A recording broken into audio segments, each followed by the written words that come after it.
On the 1st of February 2024, Sheldon Johnson appeared on the Joe Rogan Experience. 38 days later, he was arrested and charged with murder. Why does it look like he's making meth? It was episode 2096, with Joe Rogan, Sheldon Johnson, and another person named Josh Dubin. Josh had been on the podcast 6 different times before, explaining on an earlier episode that he was a lawyer who worked with wrongfully convicted felons. We're here to get the word out about wrongful convictions. In 3 out of 6 of Josh... Yeah, there's a lot of wrongful convictions. I remember hearing a horrifying story of some guy being in prison for 80 years. Or was it 70 years? Or was it 60? I can't remember. It was some absurd amount, man. And they get no justice. And they just take away their life, essentially. The one from Japan? No. Not the one in Japan. It was here in America. It was a black man that was convicted for murder that he didn't do. Yeah, it genuinely does happen a lot. His appearances, he'd bring these wrongful convicts to tell their story. He spent 3 decades in jail for murders that he didn't commit. So when Josh brought in Sheldon Johnson, it seemed this would be another positive episode, but it quickly became apparent that Sheldon was slightly different. I figured we'd do something a little bit different. Typically, the person sitting to my right is someone that was wrongfully convicted.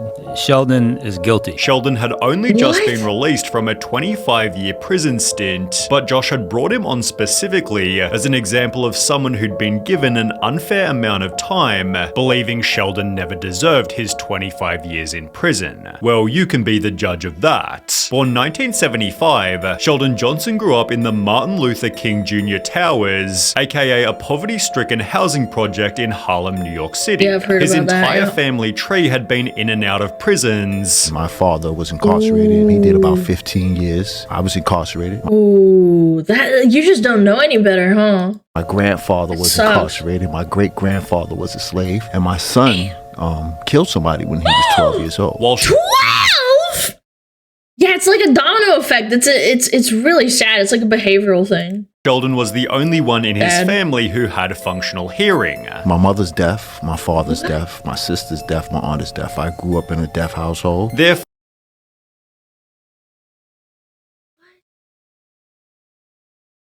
all of them deaf except him? That must be tough, dog. For his father, a drug dealer, brought Sheldon along to help him translate deals. He was deaf and he... That's insane. Hold on, though. He's deaf. His grandpa and dad did time and committed crimes and they were deaf? I'm just trying to think of the logistics. Like, if you're a thief, like, don't you have to hear your surroundings better? Yeah. And by the age of 12, Sheldon had joined the exact same line of work. I started selling drugs. Guy offered me an opportunity to be a lookout, and I would just stand there, and eventually I just slowly moved up the ranks. It turned me into this person like that I was never meant to be. As a result, he began to rack up charges. Driving without a license, standing on the corner, little small petty drug cases. And spent most of his teens in the Rikers Island prison, although it'd be after his release at the age of 21 that things went downhill badly. He'd commit 2 different armed robberies, receiving a sentence of 50 years in prison, which Josh argued was incredibly unfair, given only one person received minor injuries. He got hit in the head with the gun right here on the side of his head. 50 years for that. Yeah, I don't know how law works, but that seems really fucked up. He got 2 stitches, and they gave me 25 years for that. Did you hit him in the head? No. Regardless, prison is where Sheldon realized he had to turn his life around. It was at that moment I really said I have to change my life. I just can't do this. Beginning a prison journal about hope, change, and reform. In his entry letter to my younger self, it explained just because you're surrounded by violence does not mean that violence is the way to solve your problems. Excuse me. I've always said this, that there is a genetic factor to being like with psychopaths or murderers. Like, there is a genetic thing, but I also think that upbringing is such a massive factor. It's so interesting to look at because learned behavior in criminals, even if you're an inherently like, you're not a sociopath or a psychopath, you can learn those behaviors even if you are like, what is it called? Not neurodivergent. Yeah. You can absolutely blame nature and nurture, but if you just blame one side or the other, there's like both factors to every story, in my opinion. Again, I'm not a psychologist, but like I just, kind of look at this kind of shit. Neurotypical, that was the word. Thank you. Sheldon, two wrongs do not make a right. Violence only begets violence. Learn how to respond and not react. But that's so hard. How do you learn that without actually like having a good role model when you're a child? In a different entry he'd state, as we know, I'm currently in prison, which I've learned does one of two significant things to its occupants. Brings the best out of them or the worst. I saw individuals who were at their worst, and I saw guys who were at their best. The guys who were at their best were guys who were involved in education, post-secondary education programs. Realizing the role model prisoners were those with an education, Sheldon spent years educating himself. I got into school, I got my GED, and then I went on to obtain my bachelor's in behavioral science from Mercy. I stopped smoking weed, I stopped smoking cigarettes. I started working in the law library. I discovered that I had a knack for complicated things, case law, and I was actually helping guys get out of prison. He'd further add to his journal, I have grown dramatically in these 14 years, when I could have easily withered away. I've learned that I love Shakespeare, that I love acting, that I love writing, that I— Dude, that's more than most people on the internet. Instead, they'll write like hate threads about me on Reddit and say I'm a piece of shit grifter. This guy's went through way more, and he's more of a good person than they are. I enjoy reading philosophy, that I love reading criminal law, that I love writing legalese. Sheldon had changed his life to such an extent, BuzzFeed advocated for his release back in 2016. I mean, BuzzFeed is BuzzFeed. I mean, look, I would advocate for him too, for turning shit around, but like BuzzFeed of all things, like really? Maybe pick the better source.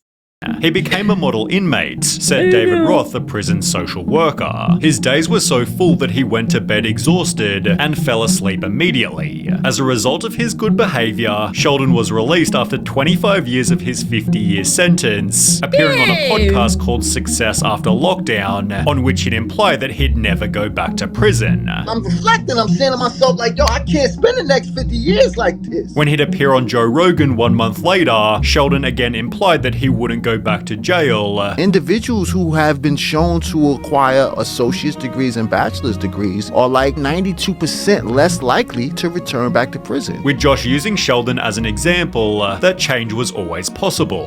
It is possible, absolutely. Absolutely. That's what prison or jail should be for reforming, not punishing. Except that our prison system is absolutely fucking fucked. But he did it again. Well, he's part of this. Chad, he's part of the statistic for a reason. It sucks. Yeah. You make change happen, he's living it and making it happen. Look at this beautiful mind and how he articulates himself. He began working for the Queen's Defenders, helping troubled youth. I'm trying to catch these kids before they fall, and I want to show them the way. And even began to consider more formal— Look, you can't even say that he doesn't do the things he does. It's literally proven in writing that he was doing the things he said he did. He wasn't lying about that. It sucks. It just sucks that he ended up killing someone again.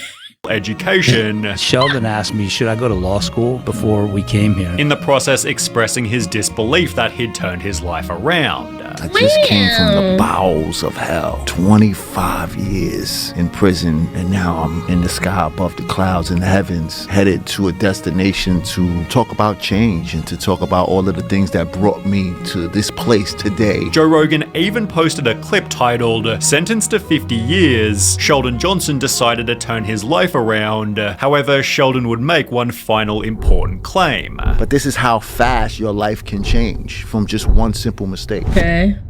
This became reality only 38 days later.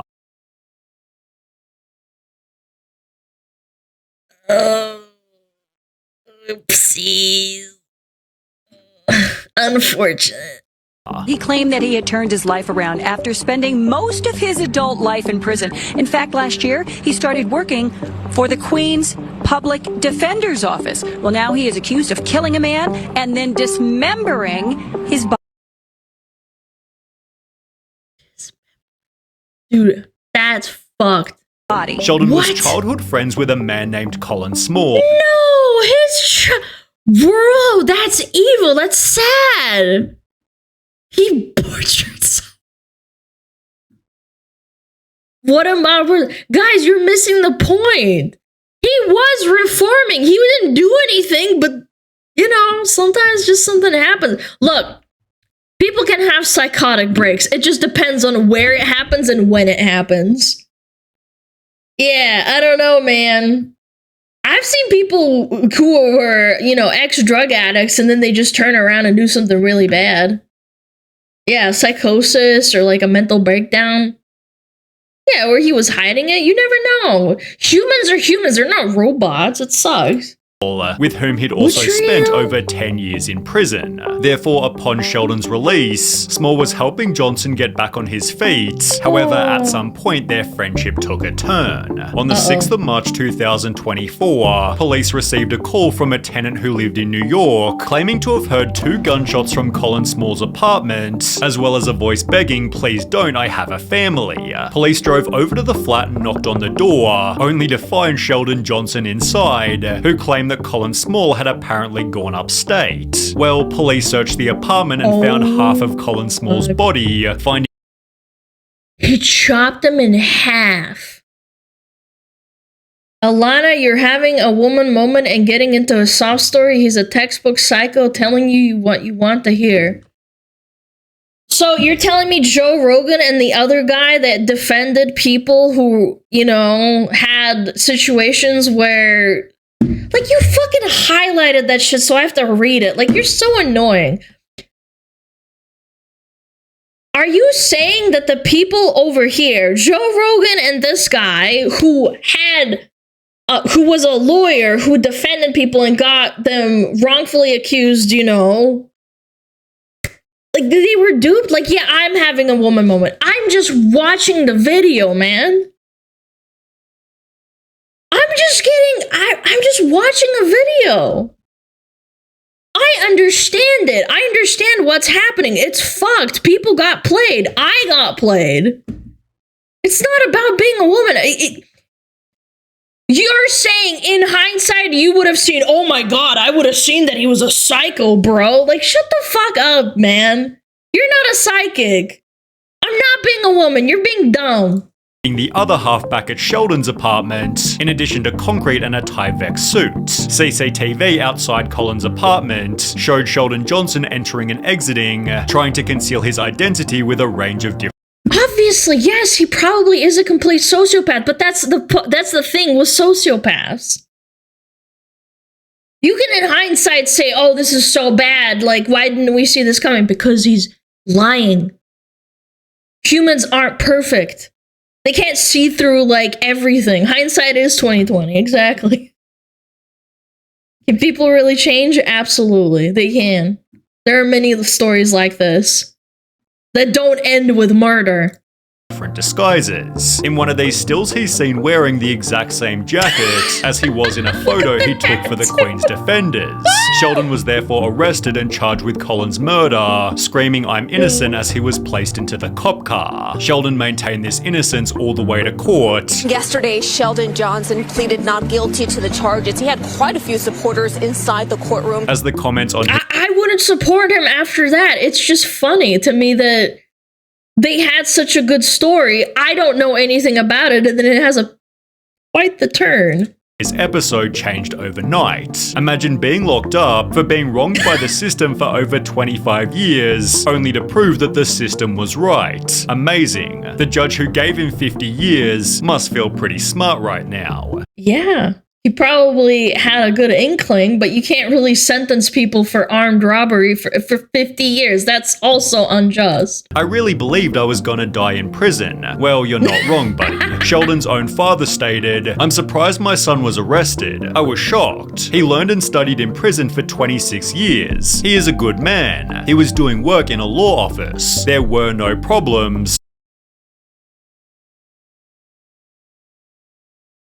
I mean, your son grew up with you, and you taught him all that. I'm just saying, I don't know.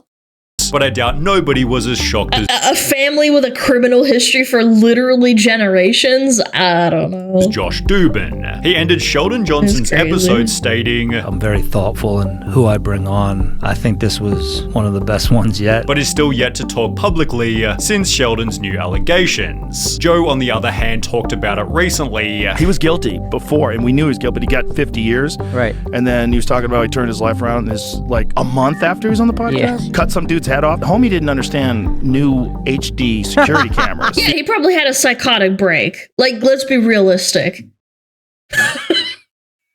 Chopping someone's head off! Theorizing that prison had only made him worse. Was that because he spent 25 fucking years in jail, which is an insane amount of time to Yeah. be locked It up is. in prison and then expect to acclimate. That's also another really big factor. If you spend that much time in prison, you are not used to, like, civilian life. It's literally a study now. Well, it's been a study for decades, but, like, it's proven. You can't throw people like that into, like, you know, civilian world. Even military has the same issue, correct?